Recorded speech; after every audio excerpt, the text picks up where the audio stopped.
Well, the tourism industry has been battered by COVID-19 amid a deluge of cancellations by overseas travellers after the discovery of the Omicron variant. But industry authorities are encouraging residents who plan to stay behind during the holiday season to take advantage of the attractions on offer. In fact, the Gauteng Tourism Authority this week launching its summer holiday campaign aimed at families and showcasing heritage sites like Maropeng. Newly appointed Gauteng Tourism CEO Sthembiso Dlamini joins us now with more on what you can expect if you are having a so-called staycation. Sthembiso, it's great to have you with us this morning on the program. You know, how successful do you reckon campaigns to encourage local tourism, not only in Gauteng but around the country, has been in the past?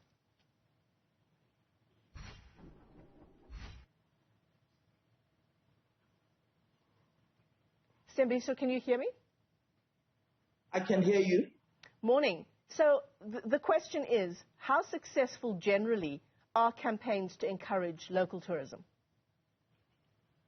I mean, particularly when it comes to domestic, we do know that research tells us that the most important thing that local travelers are looking for is information. Mm-hmm. Not everybody has got the information in their fingertips in terms of what is it that they need to do. So campaigns generally play two things. The first role that it plays is as an information provision, where we actually tell local travelers what are the things that are happening in and around their backyard.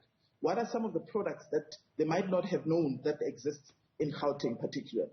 And the second thing what it does is it begins to give people, how do I access? If I want to actually I see a particular product or an experience which I'm interested in, how do I book? And how much is it going to cost me? Because we do know that the issue of affordability is a big thing for local travelers.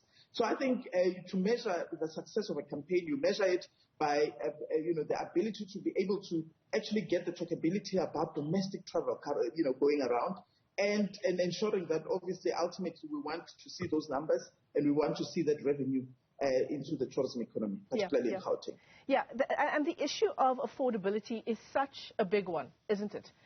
Because there are particular sectors of tourism in all provinces, and perhaps the Western Cape and Cape Town springs to mind first, because there is really a sense that the numbers there, to stay in particular areas, they're prohibitive for the bulk of South Africans in this economy. In Gauteng, have you been able to, as the tourism authority in the province, to speak to those establishments, to engage with them, and to get the price plans onto the platform where they are affordable for most South Africans? Look, there has been continuous engagements, with our industry, because we believe as Gauteng Tourism that we're never going to win the affordability battle if we don't engage, private sector and product owners. What I can tell you is that I always say you can't let a good crisis go to waste. So COVID has just presented us with an opportunity for us to reset domestic tourism. So particularly in Gauteng, if you look at the kind of experiences, the kind of attractions that we have and we're pushing for the summer campaign, is we do realize that we've got to ensure that people adhere to non-pharmaceutical protocols, your social distancing, open spaces. And that's exactly what this campaign is all about. It's about showcasing the variety of these products at an affordable rate for Gautengers and other people from other provinces would like to actually have an experience of outdoors, an experience of a product that would enable them to social distance, but yet still enjoying themselves with their families. Yeah. So I think the issue of affordability is a continuous engagement, and as Gauteng, we're positioning ourselves to actually work very closely with our industry to say, how do we actually ensure that our prices are affordable for the locals? How do we ensure that prices are accessible, to the local travelers, so that we can continue, ensuring that the sector, recovers, particularly because we're still waiting for things to happen with the international travel, as you know, because of the travel bans that has been imposed on South Africa and other Southern African countries. It's a two-way street with domestic tourism, isn't it? Because these establishments, which are usually not accessible to the bulk of South Africans, again, because of the pricing issue, they're asking South Africans now, because of the issues around international travel, to please come and support them. So, there has to be some give and take. Absolutely. That's why I'm saying that the crisis, the COVID-19 pandemic, presents us with an opportunity. I always say that if you look across the world, all economies that are making it, tourism economies that are making it, domestic tourism is their base. So in this instance, as a country, certainly as a province, what we want to make out of this is we've got to ensure that local travel or travel to Gauteng by locals becomes the core base of our tourism economy as Gauteng. And then, cherry on top is when we start receiving international travel, because we do realize that we also need that foreign direct spend into our province. But the most important thing is how do we ensure that we turn domestic tourism, at the heart or at the core of tourism economy. And secondly, moving into the continent as well. As a strategy, we're saying that the continent is just the rest of the continent is just a stone throw away.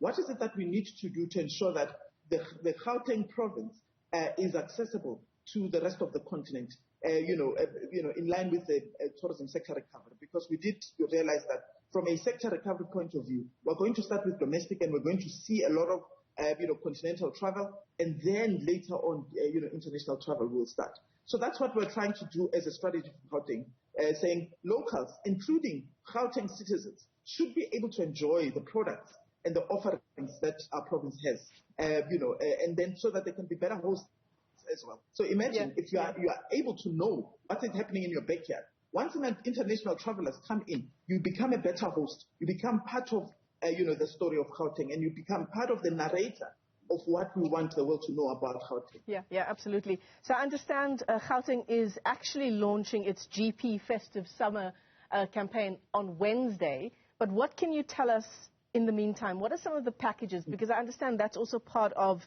the campaign for this year. It's packages that are aimed at sort of all-round family fun while adhering to COVID-19 regulations and keeping it outdoors. So the main focus of this festive, summer campaign really is to introduce to the locals, people living in Gauteng, we call it the intra-provincial travel. We're actually reintroducing the key destination offering, which really span out to the offering that Gauteng has, from the cradle of humankind, which is the World Heritage Site, to nature reserves that we have, to picnic areas, and some of the family or kids-friendly adventure activities that we have. So it's most important because we know that we've got a mix or array of experiences that people can tap into, particularly this festive season. We also have, our rooftop experiences for those who are visiting, friends and relatives from other provinces into, our regions. And lastly, we do have, the issue of shopping is very huge, for our province. And most importantly, we want to support this campaign with obviously our permanent Jab for Tourism drive, which really focuses on encouraging Gauteng travelers or Gauteng citizens to actually jab so that we can go back to our normal lives, particularly within the tourism industry. So the Jab for Tourism drive is important, and it's targeted on the unvaccinated tourism and hospitality sector frontline workers. Because we're saying to them, if you vaccinate, you're basically actually dialing up the confidence about our Gauteng, our province, to the rest of the world, but also to the rest of South Africans, where they're saying, if I go to Gauteng and if I go and enjoy some of the hospitality offerings and visit experiences and attractions, I know that the people who work in those attractions and hospitality products are vaccinated themselves. So at least I feel, a bit safe. We do know that there has been, a dial-up of issues of occupational health and safety amongst travelers. So where do I go, very quickly, Sthembiso, where do I go if I'm in Gauteng for the festive season and I want more information on what we can do with the family? So we've got one of the things that the campaign will be pushing is we'll be pushing directly traffic into the respective products. So, for example, if we're saying we're selling the cradle, you would see that our campaign and our media buy would actually be pushing traffic into the cradle area and the local associations there to share with locals and other people who will be coming to the province information around what to do. I think the other thing that we're trying to do is to actually get our website up and running so that our website really becomes the center of that information for someone who's in Gauteng, and on their mobile, they'll be able to actually go to gauteng.net and be able to actually see what to do and what are some of the pricing packages that we do have. Right. So partnerships become very important because we can't do it alone. We need our partners to actually spread the word around some of the offerings that we have in Gauteng. All right, gauteng.net, that's the mobile platform if you want to find out what to do if you're staying home for the festive season and you're in the City of Gold in particular. Sthembiso Dlamini, let me thank you for your time this morning. She's the CEO of the Gauteng Tourism Authority.